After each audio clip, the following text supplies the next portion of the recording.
Mesdames, Messieurs, bonjour et très heureux de vous retrouver. Voici les titres de ce 13 au Bénin. Quelle est la conduite à tenir par les représentants des services déconcentrés de l'État dans le département du Mono et ceux des collectivités territoriales décentralisées pour prévenir ou au mieux gérer les contentieux auxquels ils sont souvent confrontés? La question a fait l'objet d'une séance de travail initiée cette semaine par l'agent judiciaire du Trésor intervenant dans ce département. Ensuite, la Société béninoise de rhumatologie a démarré son deuxième congrès ce jeudi à Cotonou. Les travaux sont axés sur le thème Les défis de la pratique rhumatologique en Afrique. Les congressistes proviennent de plusieurs pays d'Afrique et d'Europe. Benjamin Rompati, ministre de la Santé béninois, a lui-même procédé à l'ouverture des travaux. Et puis enfin, la bibliothèque de la faculté de médecine de l'université de Parakou a un nouveau visage après des travaux de réhabilitation et d'équipement financés entièrement par la Fondation Vallée. Le joyau a été remis officiellement aux responsables de la faculté ce jeudi à l'occasion d'une cérémonie. Et voilà pour le sommaire de ce 13h au Bénin. À nouveau bonjour et bienvenue si vous nous rejoignez. Et cette question résonnait déjà dans le sommaire de ce 13h au Bénin. Quelle est la conduite à tenir par les représentants des services déconcentrés de l'État dans le département du Mono et ceux des collectivités territoriales décentralisées pour prévenir ou au mieux gérer les contentieux auxquels ils sont souvent confrontés? La question a fait l'objet d'une séance de travail initiée cette semaine par l'agent judiciaire du Trésor intervenant dans ce département. Nassissa Losset et Florent Dou pour le compte rendu. Au Bénin, il est souvent noté au niveau de l'administration publique que des actes administratifs portent atteinte aux usagers. Et ces derniers n'hésitent pas à signer l'État devant les tribunaux, ce qui laisse place à des contentieux qui font parfois saigner les caisses de l'État. Une saignée que l'agent judiciaire du Trésor intervenant dans le département du Mono entend arrêter dans cette séance de travail organisée à l'intention des représentants des services déconcentrés de l'État relevant de cette juridiction administrative. Il y a une structure qu'on appelle Agence judiciaire du Trésor qui gère ces contentieux-là. Mais s'il y a possibilité de faire en sorte que ces contentieux-là diminuent, arrivent de moins en moins, je crois que nous sommes encore là. Il y a un bureau, il y a une direction de l'Agence judiciaire du Trésor qui s'occupe de la prévention des contentieux. Et c'est ce bureau-là, cette direction-là, qui a organisé ces échanges-là sur toute l'étendue du territoire pour que ceux qui sont au niveau de l'administration, à divers niveaux, aient un peu l'information. Avoir surtout l'information lorsqu'on veut prendre des décisions qui engagent l'État. Et l'information ici a pris la forme d'une série de communications et débats au menu, des stratégies et autres conduites à tenir par ces hommes et femmes pour éviter ces contentieux. D'ailleurs, les textes de loi qui régissent ce secteur mettent aujourd'hui l'agent devant ses responsabilités. Donc, en cas de faute avérée où la démonstration a été faite selon laquelle l'agent a été à la base de cette faute qui a amené les juridictions à condamner l'administration publique, l'agent est obligé de répondre. Donc, si c'est des ressources qu'on doit verser à la partie qui se sent lésée par les actes de l'administration, ce n'est plus l'administration publique qui verse, mais c'est plutôt l'agent fautif qui doit reverser ses ressources. Du coup, l'agence judiciaire du Trésor implantée dans le Mono vient montrer à ses représentants de l'État le chemin à suivre pour s'éloigner des ennuis financiers liés à ces contentieux. Les participants à cette séance de travail ont été instruits de faire les séances de restitution dans leurs structures respectives. Le ministre de la décentralisation et de la gouvernance locale poursuit sa tournée dans les départements du pays. Ce jeudi, Raphaël Akoteyon était dans le département du Koufo. L'autorité est surtout allée s'enquérir des réalités quotidiennes des populations à la base, tout en appréciant les conditions de travail et des fournitures des services essentiels, aussi au niveau de l'administration communale que celle déconcentrée. Ici, 2 communes ont reçu la visite du ministre. Il s'agit de celle de Lalo et d'Akplaroui. Voici l'étape de ces villes. C'est ici à Lalo que le ministre de la décentralisation et de la gouvernance locale a marqué sa première escale dans le département du Koufo. L'Allo, commune dont les prouesses dans la mise en œuvre de la réforme du secteur de la décentralisation sont plus qu'encourageantes.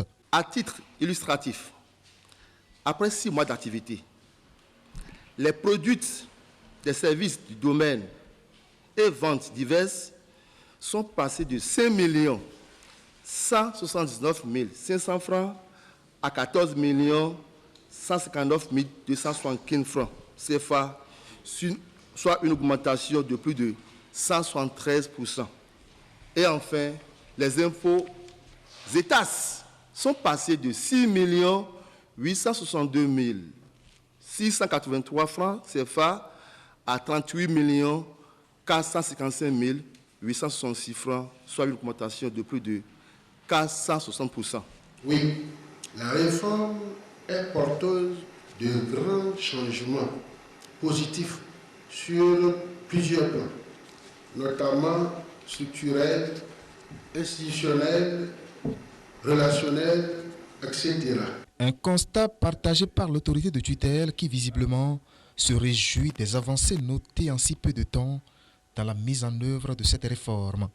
Parce que la finalité de la réforme structurelle actuellement en cours dans le secteur de la décentralisation, cette finalité semble se dessiner très tôt, parce que l'implémentation de la réforme n'est que de quelques mois, et les prouesses que vous venez de décrire dans la gestion de votre commune nous laissent croire que d'ici quelques années, vraiment, la vitesse de croisière sera atteinte. Et c'est ce que le chef de l'État veut pour chaque commune. Après l'Allo à Plahoui, ici aussi, l'état de la gouvernance locale a été présenté à l'hôte du jour. Place a été faite enfin à une séance de synthèse qui a regroupé autour de l'autorité tous les maires des communes du département ainsi que les chefs des services déconcentrés, tout comme des dignitaires religieux, têtes couronnées et simples curieux. Je voudrais vous inviter à collaborer, main dans la main, conseil communal, conseils communaux et secrétaires exécutifs et l'ensemble des principales fonctions qui soutiennent le secrétaire exécutif. Je voudrais vous inviter à collaborer, main dans la main, pour un meilleur niveau de mobilisation des ressources, surtout propres, nécessaires au financement de la politique de développement de nos communes respectives. La rencontre d'échange, elle, a été enrichie par 3 communications qui ont porté sur des thématiques traitant de la gouvernance à la base. Raphaël Acoteño et sa suite sont attendus dans d'autres départements du pays dans le cadre de ce périple. La Société béninoise de rhumatologie a démarré son 2e congrès ce jeudi à Cotonou. Je vous le disais en titre, les travaux sont axés sur le thème « Les défis de la pratique rhumatologique en Afrique ». Les congressistes proviennent de plusieurs pays d'Afrique et d'Europe. Benjamin Rompati, ministre béninois de la Santé, a procédé lui-même à l'ouverture des travaux compte rendu de Zakato Latondi, présenté par Teddy Goudal. L'amélioration des pratiques rhumatologiques en Afrique constitue un défi pour les praticiens. Au Bénin, elle est d'une urgence capitale et cela mérite des réflexions, ce qui justifie la tenue du 2e congrès de la Société béninoise de rhumatologie qui est axé sur la thématique « Défis de la pratique rhumatologique en Afrique ». Ce thème appelle au réalisme dont les praticiens africains doivent faire preuve en s'inspirant du modèle occidental qui nous a toujours guidés. L'Afrique dispose également d'une richesse non négligeable en connaissances phytosanitaires qui mérite une attention en vue de son amélioration pour servir à nos populations. Et ces défis sont tellement énormes qu'on va les constater lors des conférences, les différentes conférences qui seront animées par d'éminents professeurs venus d'ici et d'ailleurs. Et on verra avec eux les grandes difficultés que traverse la discipline dans notre pays et ailleurs. Le congrès connaît la participation de plusieurs autres associations de rhumatologie d'Afrique et d'Europe. Il va s'agir pour les praticiens de mener des réflexions à l'effet d'un changement de la donne en termes de prise en charge des patients. Plusieurs communications sont prévues pour être présentées. Les défis liés à la formation des rhumatologues, les défis liés à la pratique rhumatologique, aussi bien en hôpital public qu'en clientèle privée.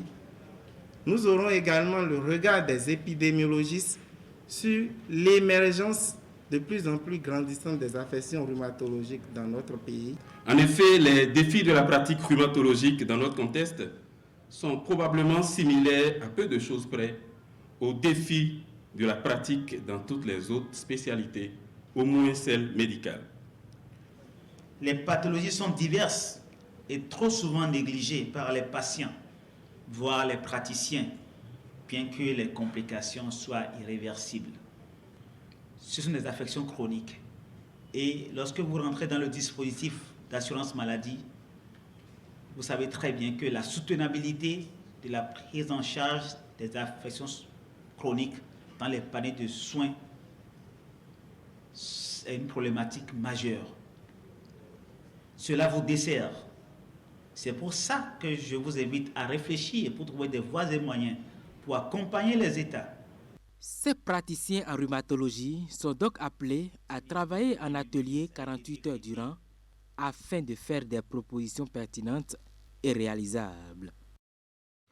Le ministère du numérique et de la digitalisation, le ministère du numérique et de la digitalisation, à travers l'agence des systèmes d'information et du numérique, a organisé ce jeudi l'atelier de sensibilisation des décideurs des structures prioritaires sur la politique de sécurité des systèmes d'information de l'État. Une rencontre pour éclairer les hauts responsables en charge de la question relative aux risques et menaces sur la digitalisation. Les astuces sur les règles d'hygiène de base pour une sécurité numérique ont été également partagées au cours de cette séance d'échange qui a connu la présence de la ministre du numérique de la digitalisation. Elle avait à ses côtés ses collègues de la santé et de l'enseignement supérieur. Reportage. La révolution technologique déclenchée par le gouvernement pour la dématérialisation de l'administration publique n'est pas sans conséquences. La montée en puissance du numérique ouvre la porte aux cybercriminels qui ont pour cible des individus et des institutions avec l'explosion des échanges monétaires électroniques. Pour la vulgarisation et la mise en application de la stratégie nationale de sécurité numérique, le ministère du numérique et de la digitalisation, à travers l'agence des systèmes d'information et du numérique, organise cet atelier pour sensibiliser les décideurs des structures prioritaires sur la politique de sécurité des systèmes d'information de l'État. On fait le panorama des menaces un peu, comme la menace du moment qui est les ransomware, qui peuvent paralyser une administration, qui peuvent paralyser une entité. Nous avons aussi parlé de comment protéger eux-mêmes leur propre vie numérique en respectant des règles d'hygiène numérique. Et ensuite, nous avons parlé de quelques principes clés au niveau de la politique de sécurité des systèmes d'information de l'État, comme la nomination des responsables de la sécurité des systèmes d'information, les audits, la séparation des emails privés et des emails professionnels, à faire attention aux équipements privés dans le professionnel. Autant de choses, n'est-ce pas, qu'on a pu mettre en lumière aujourd'hui. Cet atelier est donc un rendez-vous d'éclairage et de prise de conscience des risques et menaces sur la digitalisation amorcée depuis quelques années pour le développement du Bénin. Ces cadres qui sont concernés par la politique de sécurité des systèmes d'information de l'État ont été situés sur leur rôle et leurs responsabilités pour renforcer le niveau de sécurisation de leurs institutions respectives. Et bien entendu, pour les hauts fonctionnaires qui sont là, représentant les collègues qui sont empêchés d'être présents ce matin, mon message sera de dire que nous avons également besoin que ce que nous avons dit aujourd'hui soit transmis en termes de connaissances et d'échanges au niveau des entités, des ministères. Les DEPAF qui sont là doivent justement porter avec nous cette nécessité d'avoir les moyens à la disposition des structures en charge de la mise en œuvre de la PSSIE. Et pour nous, au niveau donc, de la prise de décision, au niveau de l'ensemble du comité interministériel, je pense que c'est suffisamment clair que c'est nécessaire de demander à toutes les structures de pouvoir vraiment accélérer la mise en œuvre de la PSSCE et plus tard donc des autres instruments de politique autour de la sécurité numérique qui vont arriver. La vision du ministère du Numérique et de la Digitalisation, à travers l'organisation de cet atelier de sensibilisation, est que d'ici 2 ans, les institutions conviées ici mettent en œuvre toutes les mesures recommandées pour faire du Bénin le meilleur en matière de développement et de sécurité numérique en Afrique. Rendons-nous à présent à l'université d'Abomey-Calavi et comment développer les compétences professionnelles chez les apprenants au cours de leur cursus universitaire. C'est le thème de l'atelier qui a consacré le 2e jour du forum éducation, compétences, métiers qui s'est ouvert sur le campus universitaire d'Abomey-Calavi depuis ce mercredi. C'est une rencontre de 3 jours pour faciliter l'insertion professionnelle aux jeunes apprenants que sont les étudiants. Pour ce 2e jour, les organisateurs ont procédé à la coupure symbolique du ruban de foire d'exposition du forum. Reportage.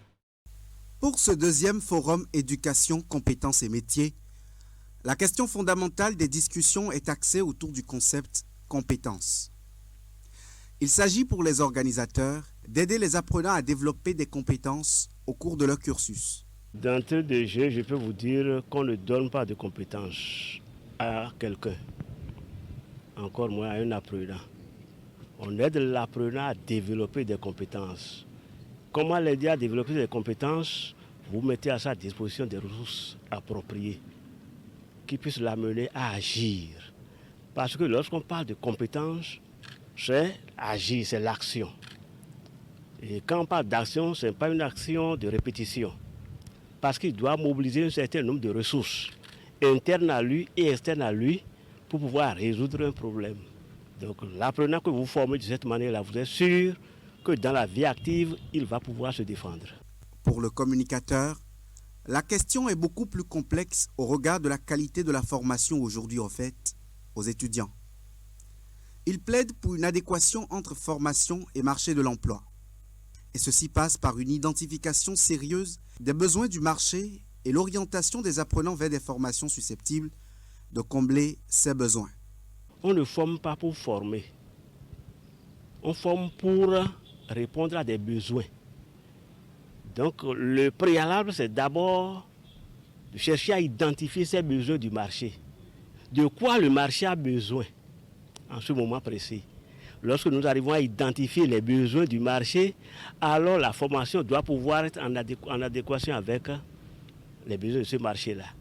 Et là, vous êtes sûr que les apprenants que vous allez former vont pouvoir répondre aux besoins du marché. Donc, ils ne vont pas chômer, comme on le dit. Mais nous, on n'a pas encore compris la chose de cette manière-là. Tout se situe au niveau de l'élaboration des curricula de formation. Ce 2e acte du forum éducation, compétences et métiers est également marqué par la coupure officielle du ruban pour la foire d'exposition des stands des startups qui ont réussi à développer leurs compétences. C'est le début d'une riche expérience pour ces jeunes hommes et jeunes femmes qui ont décidé de s'investir dans des activités rentables. Restons toujours à l'université d'Abomey-Calavi pour parler cette fois-ci de la protection de l'environnement. C'est à travers un forum initié par l'ONG Monde Action Durable pour réfléchir sur des solutions concrètes en réponse au changement climatique et ses conséquences. Un forum soutenu par l'école doctorale pluridisciplinaire Espace Culture et Développement. Voici le reportage signé William Cliquant. À peine les rideaux tombés sur la COP27, la question des changements climatiques est au cœur d'une rencontre à l'université d'Abomey-Calavi. Il s'agit pour l'ONG Monde Action Durable de maintenir l'état de veille sur cette question transversale qui porte en elle-même les germes de l'avenir de l'humanité. Loin d'être une rencontre de débats superflus, essentiellement calquée sur des conjectures et des observations empiriques, il s'agit ici d'un véritable rendez-vous d'échange d'expériences entre spécialistes de la question environnementale pour des réponses innovantes et concrètes aux problèmes liés au changement climatique. Aujourd'hui, le climat est perturbé, l'agriculture prend un coup, les plantes, ça ne produit plus correctement. Nous avons fait usage de beaucoup de pesticides et de produits chimiques pour amender nos sols, de sorte à ce que nous sommes vraiment dos au mur. Alors, quelles sont les solutions pratiques, concrètes, que nous pouvons apporter à ces problèmes qui se posent à nous aujourd'hui pour faire avancer l'humanité? Je crois que c'est au cœur de cette réflexion que nous plaçons justement cette première rencontre. Placée sous la tutelle de l'école doctorale pluridisciplinaire, Espace, Culture et Développement de l'Université d'Abomey-Calavi, cette rencontre qui se veut premier acte de l'initiative Résilience Climat augure d'un lendemain meilleur pour des solutions appropriées susceptibles de corriger les agressions contre la nature. L'objectif est clair et concis, restaurer la planète Terre. Cette rencontre d'une journée va connaître une succession de présentations de communication, fruit des recherches sur les expériences qui se font en matière d'adaptation au changement climatique, comme je le disais tantôt, des professeurs d'université, des chercheurs de divers domaines, des étudiants de plusieurs filières mobilisées, des professionnels de la question du changement climatique et d'adaptation aux solutions innovantes seront de la partie, du début jusqu'à la fin, pour faciliter les conditions d'échange de qualité entre les enseignants de la jeune génération et celle précédente. La présente rencontre, qui se veut désormais pérenne, est un appel collégial à toute la communauté humaine. L'ONG Monde Action Durable est déterminée à faire des questions de changement climatique une préoccupation majeure pour le retour à un environnement sain. L'objectif est de pouvoir léguer aux générations futures une planète saine où la vie y est sécurisée. Au Bénin, des scientifiques identifient des limites à l'éducation qui est traditionnellement donnée en Afrique. C'est à l'issue d'un travail fait sous la houlette des responsables de l'Académie nationale des sciences, arts et lettres du Bénin. Et les résultats ont été publiés cette semaine au cours d'un atelier organisé à Grand Popo dans le département du Mono. Le Mono, d'où nos collègues de l'antenne régionale nous donnent ici les détails sur ces assises. C'est un compte rendu signé Narcisse Alossé. Le système éducatif actuel n'est pas développeur. Des mots utilisés sans langue de bois pour peindre le système éducatif en Afrique. On se sent déraciné. Pour ces universitaires et bien d'autres experts qui ont travaillé sur les valeurs et les savoir-faire endogènes, les connaissances formelles qui sont enseignées aujourd'hui dans les écoles en Afrique relèguent au second plan les réalités du milieu. Le système éducatif actuel ne permet pas de prendre en compte tout l'héritage de nos connaissances, tout l'héritage et toutes les valeurs qui ont été cultivées des siècles durant par nos peuples. Et ce système prend en compte des réalités qui ne sont pas les nôtres. Il faut donc repenser le système éducatif et le coller aux réalités africaines, d'où cet exercice de réflexion organisé autour du thème formation sur la modernité de l'éducation traditionnelle. Nous n'allons pas négliger ce que la science moderne apporte au développement de l'humanité. C'est un patrimoine commun. La science, c'est un patrimoine commun. Elle n'appartient à personne. Mais également, nous devons faire en sorte à y contribuer de manière efficace.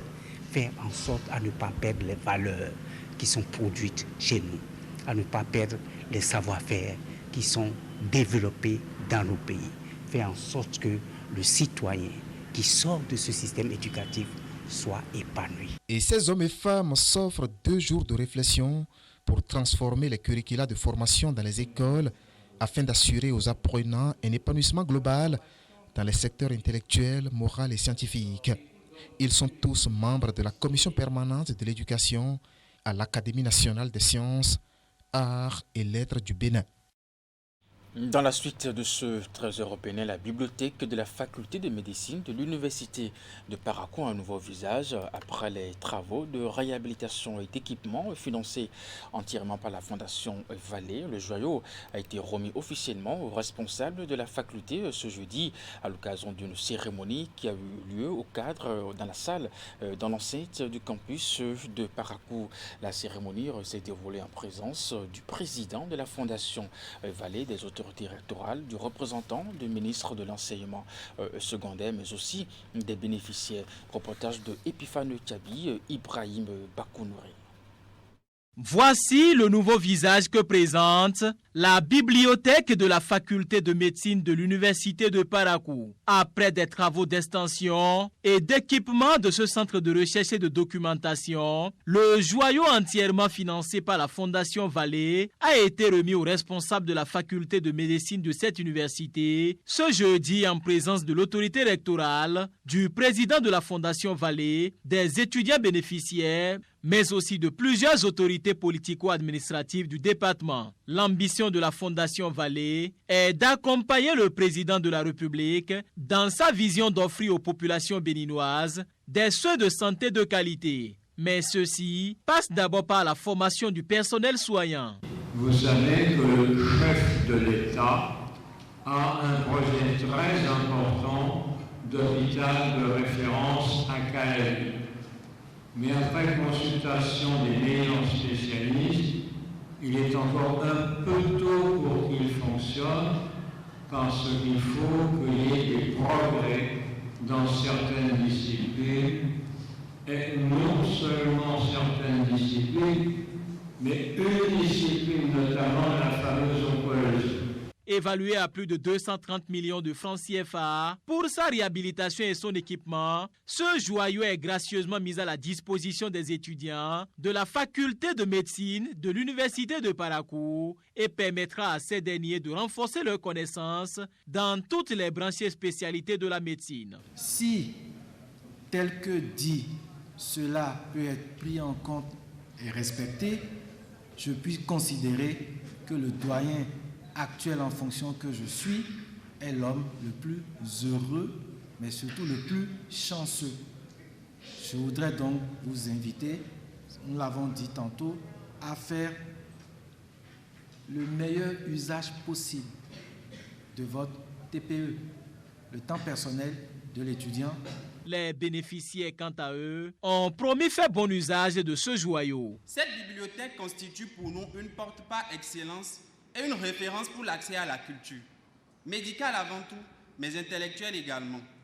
Convaincu que les livres, dans un but de perfectionnement, demeurent une arme efficace pour combattre les ténèbres existantes dans nos connaissances, nous sommes très heureux de cette lumière qui vient à nous. Fruit du partenariat entre la Fondation Vallée et l'Université de Parakou, à travers la faculté de médecine, l'édifice mis à la disposition de la faculté de médecine de l'Université de Parakou est de type R+1, moderne et spécialement conçu pour la documentation et la recherche médicale.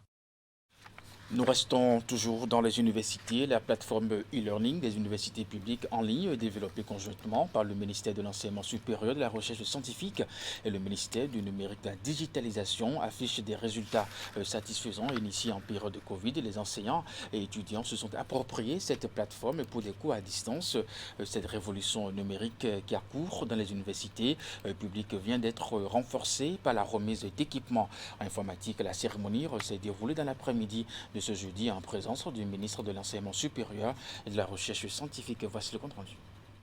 La plateforme e-learning mise en œuvre au sein des universités publiques pour cause de Covid-19 connaît de jour en jour une amélioration. Pour mieux permettre aux étudiants de jouir de cette révolution numérique qui a cours, deux ministres du gouvernement dotent les universités concernées d'équipements informatiques. La Covid-19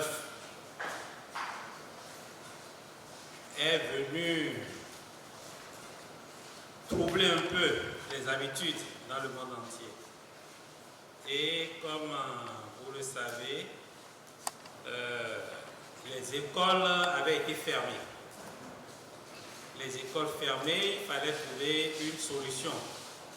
Et le gouvernement de la République du Bénin a appuyé le ministère de l'Enseignement supérieur pour la mise en place d'une plateforme à travers le projet plateforme e-learning des universités publiques en ligne.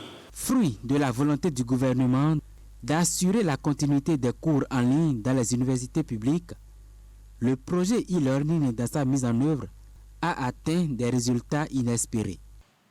C'est ici pour moi le lieu de saluer cette active collaboration de tous les acteurs, que ce soit les points focaux, les enseignants, les étudiants même, les structures publiques, les opérateurs GSM intervenant dans le secteur du numérique et tous ces acteurs qui sont intervenus dans ce processus. En un mot, je dirais que nous avons donc tiré profit de ce moment difficile parce que cela nous a permis de faire cette découverte.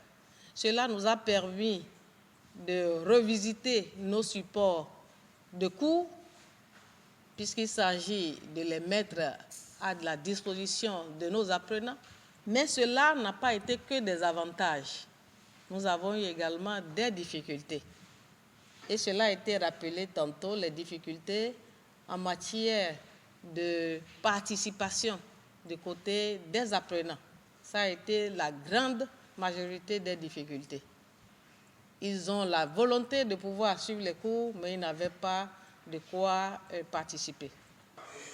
Vous nous avez doté d'un outil de travail. Et au-delà de la période Covid, nous avons aujourd'hui un outil pour le futur. Un outil qui nous présente de nombreux avantages. Aujourd'hui, si l'administration universitaire veut communiquer avec les différents acteurs du monde universitaire, il suffit de passer par cette plateforme et en un clic, un courrier qui a été émis au niveau du rectorat, tout le monde peut l'avoir. Et c'est en ce sens-là que je voudrais véritablement remercier le gouvernement du président Talon à travers les différents ministres, le ministre de l'Enseignement supérieur qui est ici aujourd'hui et Madame la ministre du Numérique, pour tout ce qui a été fait pour nous et pour ce geste symbolique-là. D'un coût global de 80 millions de francs CFA, ce lot d'équipements informatiques était attendu par les bénéficiaires. Avant de prendre congé de vous, la première édition des Journées nationales du poisson d'élevage au Bénin s'est ouverte ce jeudi à l'Institut national de recherche agricole du Bénin, organisé du 24 au 26 novembre 2022. La rencontre va permettre aux acteurs du monde piscicole d'échanger autour des mots qui entravent le développement et la promotion de l'aquaculture afin de faire des propositions pour y remédier. Ingrid et des Rompévis. Ils sont venus de tous les départements du Bénin pour participer à cette première édition des Journées nationales du poisson d'élevage au Bénin, portée par l'interprofession Poisson d'élevage du Bénin. Ces acteurs du monde piscicole se joignent aux initiateurs et partenaires pour échanger dans un premier temps sur l'état des lieux de la filière pisciculture au Bénin, avancées, défis et perspectives, thème de la conférence inaugurale qui a ouvert le bal des échanges. Avec le niveau de consommation de 15 à 18 kg par tête et par an recommandé par la FAO, les besoins nationaux en poissons sont estimés à 90 000 tonnes par an et ne sont couverts qu'à hauteur de 44% avec la production actuelle.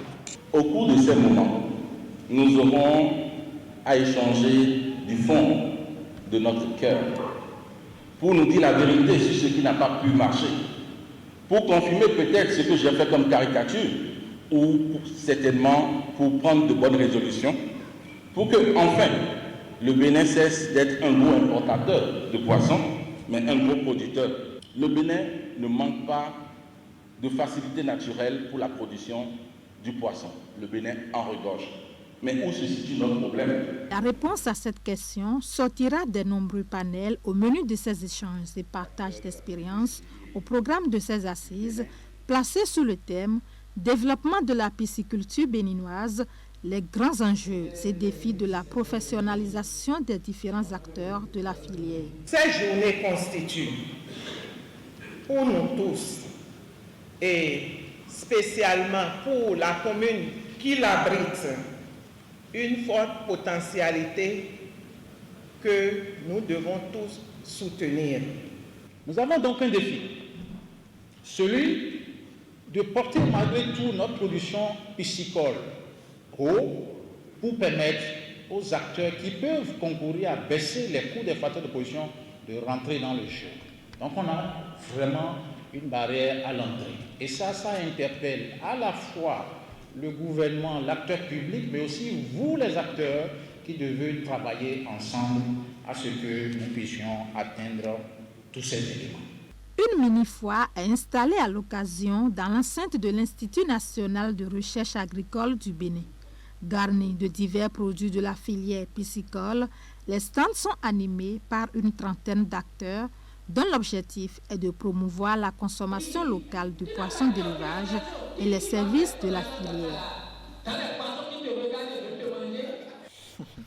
C'est la fin de ce 13h Bénin, mesdames et messieurs. Merci de l'avoir suivi. Le programme se poursuit sur Canal 3 Bénin à 16h. Votre bulletin d'information, 19h30, c'est la grande édition de la soirée. Et portez-vous bien et à très bientôt.